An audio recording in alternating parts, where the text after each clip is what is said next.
আমি ভাতটা একটু লবণ দিয়ে মাখানি লবণ রাখতেছে এই স্বাদ অমিত স্বাদ ও অনেকদিন পরে পাইছি এরকম খাবার পানি একদম চুবাচ্ছে পান্তা ভাতের পানি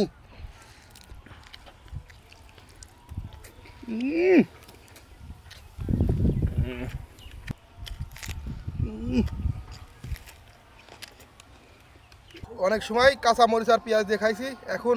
শরীর মাছে ভাতে বাঙালি এখন মাছ দিয়ে পান্তা ভাত আমি খাবো মাছ দিয়ে খাবো এখন ভালো সরবা হ্যাঁ নদীর মাছ তেল খালি ও জবর স্বাদ আছে মাছের মাথাটা খায় দেয় মজ মজ করতেছে ভাঙচুর খাওয়া